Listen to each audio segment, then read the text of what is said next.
I think women have been very underutilized in building the world, despite the fact that we're the ones who build every individual. Men in our country have been conditioned to think a certain way. And it's not just that the men have been taught like that, it's the fact that the women have been conditioned to think of themselves as less.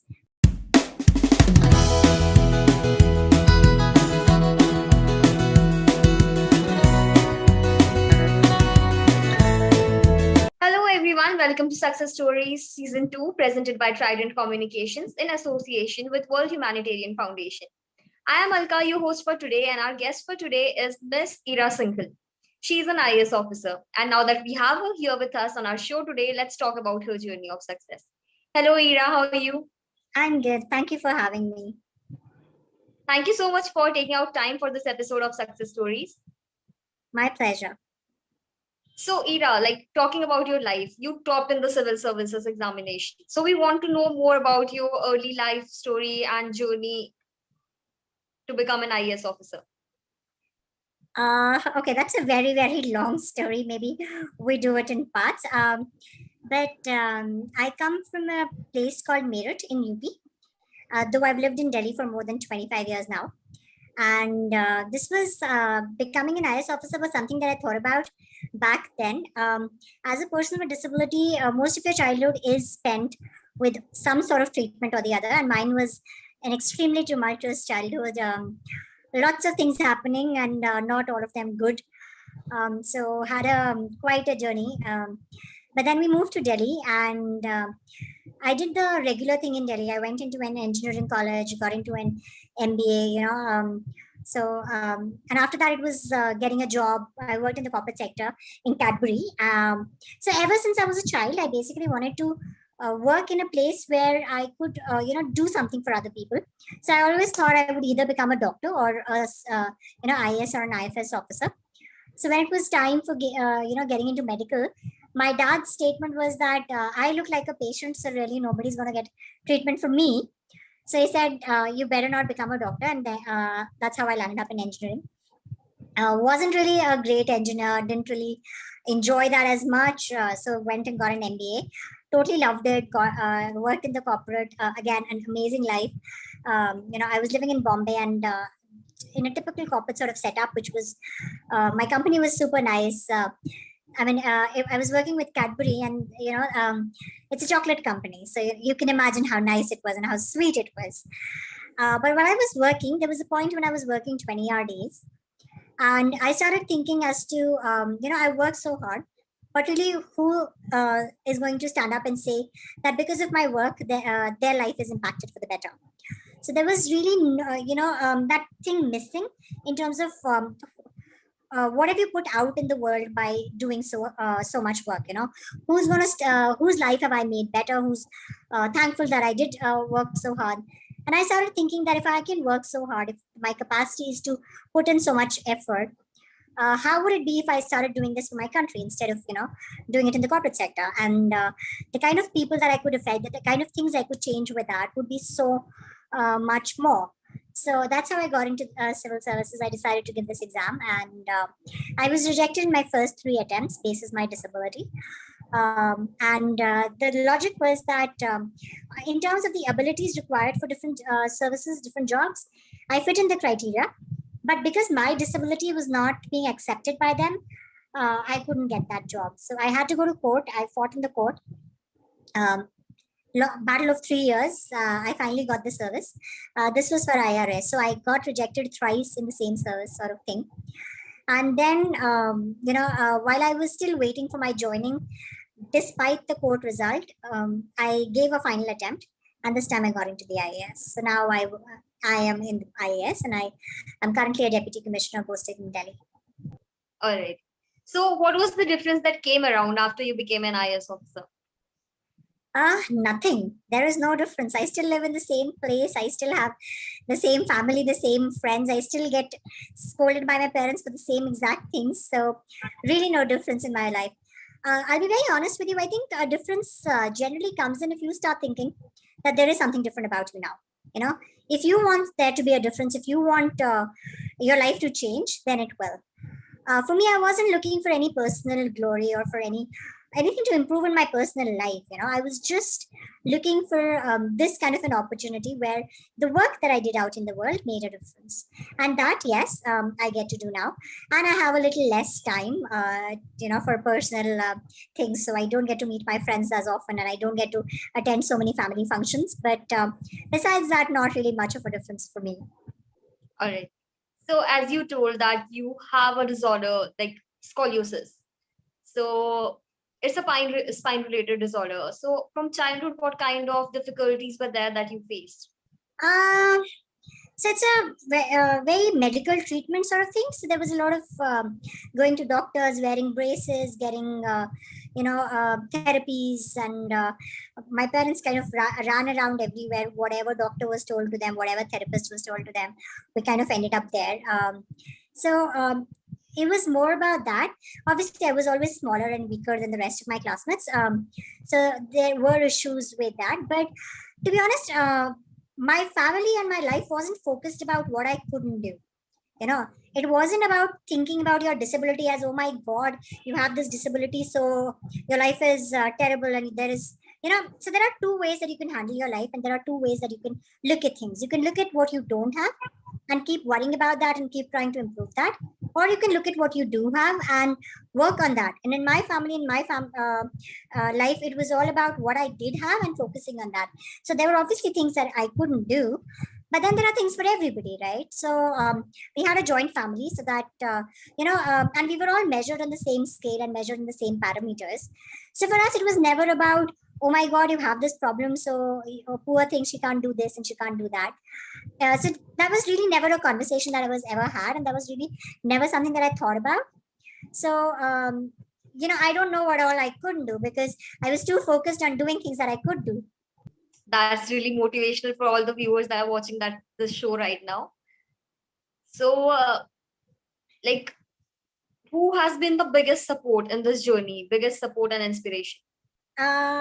Definitely my parents, because for any child, and especially a child with any kind of disability, it starts at home. It starts with the parents. It starts with what dreams and what plans they have for you. Where most children fall down is because their parents start believing that they can't do. And I was very, very lucky. That never happened in my household. My parents never thought that I couldn't do something. So for me, I was extremely lucky in that. And obviously it's my parents, but then all my extended family as well. Like I said, I had a joint family in childhood, so everybody in my whole household was extremely supportive, and I've been very lucky with friends. So I think whoever any of us becomes is a sum total of the efforts of all the people around us. So I think I was very, very lucky. I got all these amazing people in my life, and all credit to them. That I could do things for myself, and I could get results and things. All right. So has being a woman somehow, interrupted in this journey ever? Like, has it caused problems? Not for me. My family, I was, like I said, I've been extremely lucky. In my family, there was never, that statement of "ladki hai to ye nahi kar sakti." A girl can't do these things, or a girl shouldn't be doing those things. That didn't happen in my family.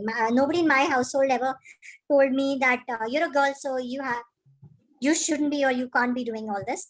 I didn't go through that. So being a girl wasn't ever a problem in terms of how my parents thought of my abilities. But yes, the world does tend to put you in boxes just because of your gender. The world does try to tell you that your capabilities or your aspirations have to be limited by your gender. And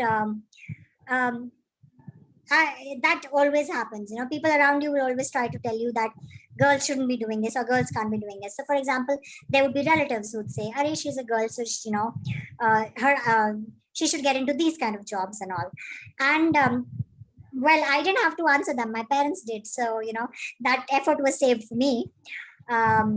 But yeah, so I've been, I think if your family doesn't do that to you, the rest of the world doesn't matter. It doesn't matter what anybody else thinks. It doesn't matter what people outside in your college tell you, or in your school tell you, or your relatives tell you. As long as your parents don't believe that, it doesn't matter. So for me, that girls shouldn't be doing this and girls can't be doing this thing was tried by the world, But because I had this support at my home wherein this kind of thinking was not allowed, in fact, not just support, it was like, even if I want to think less of myself, I wasn't allowed to. If I wanted to make an excuse and say, okay, I'm weak, so I can't do this, or I'm a girl, I can't do this, my parents wouldn't allow that. They just would not let that happen. So it was the other thing for me. It was me being pushed into and forced into things, and that actually kind of negated what the rest of the world was saying, because which one are you going to listen to, right?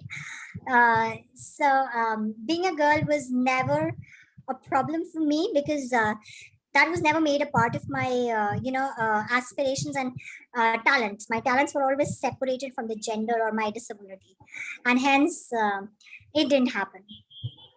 All right. So, talking about gender, do you believe that male ego actually exists? And if it does, so how should women deal with it? It's not that men recognize that they have these thought processes, but they do. And I don't call it ego, I call it conditioning. Men in our country have been conditioned to think a certain way. And it's not just that the men have been taught like that. It's the fact that the women have been conditioned to think of themselves as less. From childhood, you're born with the guilt of having been born a woman. And as you grow older, it's just every day a little pile on guilt on your life as to not being a perfect girl. There are thousands and thousands of statements on girls don't do this, girls shouldn't be doing this, girls should talk like this, girls should wear such clothes, girls should walk like this. Imagine a couple of days ago, somebody was saying that girls shouldn't have a cell phone. Nobody ever talks about boys like that. Nobody ever tells the boys, you shouldn't be doing this, or you shouldn't be talking like this, or you shouldn't be going out at this time, and you shouldn't be wearing these clothes. So all the rules and regulations, they exist for girls. So it's not that the men have been given an ego or anything. It's just that there are so many boundaries and so many unnecessary regulations that are put on women that the world automatically becomes like that. See, if I am rude to you, your reaction is also going to be rude back to me. So if I am conditioned to behave like less and inferior, you are also going to start reacting to me as if I am less and inferior. So that conditioning is not just about the men, but it's also about how the women have been taught to behave and think of themselves. So, that is how men also grow up, because they've been told you need to take care of your younger sister. Imagine, we actually have a festival about that, right? We have Rakhi, which is all about the men will take care of the women, because obviously women can't take care of themselves. And despite the fact, and by the way, we never recognize this, but honestly, we marry the marriage is for the male. It's not for the female, right? It's for the male, because he needs someone to take care of him. What is the girl told? You will go marry and you will take care of your family there, right? You will take care of them because they are incapable of taking care of themselves. The boys are incapable. That's what we keep saying, because first he needs his mom to take care of him, and then he needs his wife and then a daughter-in-law to come take care of him, because he is incapable. He doesn't know how to take care of himself. So, on one hand, we tell women you're weak and inferior. On the other hand, we keep saying you're the ones who's going to take care of everybody else around you. Mixed messaging again, but what that leads to is a very confused society, a very confused set of people, and where men and women both don't know their exact place, and that leads to problems and arguments and all this confusion that we're dealing with. But it's not, so I don't really think men having ego. It's just that they've been told you're supposed to behave in a certain way, you're supposed to act in a certain way, and a certain gender is inferior to you. And so obviously that's how they start reacting, right? And that's how we end up with all these problems that we have. All right. So actually, World Humanitarian Foundation is our associated partner, and that works for women empowerment. So what are your views about women around the world? I think women have been very underutilized in building the world, despite the fact that we're the ones who build every individual. Because as a mother, you were the first teacher, first guru, and first caretaker, right? So we're massively underutilized, and our potential is massively under-recognized. I think, so in terms of the world and the global GDP, let's look at it from a very selfish perspective. If we are 50 people in our country, and only 25 of them work, those 25 will share the burden for the work of the rest of the 25, right? Because if in a family there are 4 people and only one works, The rest of the three don't. That one person is carrying the burden of the others. If that person earns 100 rupees, for himself, that person gets only 25 because the rest of the money is shared for the others, right? So if in a society or in a family, not everybody is working to their potential, the ones that are working, it's actually a burden for them. So I, as a person who's working, is carrying the burden of all of those people who are not working. And why should I? Why should I be made to, carry you when you are not working? So in a very, very selfish perspective, we need all women to work. As a society, we need everybody to work to their potential. So for the men, you are carrying someone else's burden. You are being overburdened. You cannot take a break because the other person isn't earning. So if you make sure that everybody around you is earning to their potential, they may not earn 100 like you. Somebody may earn 50, somebody may earn 25, somebody may earn 20. Whatever someone can contribute. If they do, let's say everybody else, all the other three people in the family contribute 100 total. That still leaves a 50 for each person, right? So the overall standard of everybody goes up. The pressure that I had to provide that 100 goes down.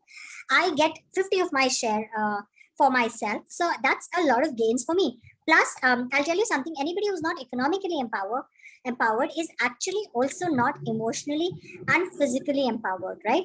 What that deals with is that if I'm not, my confidence is always going to be low. So for me to go out and do things for myself, will not be possible. So I will ask someone else to go do my shopping or to take me places or to, do those other things which lead me to interact with the world.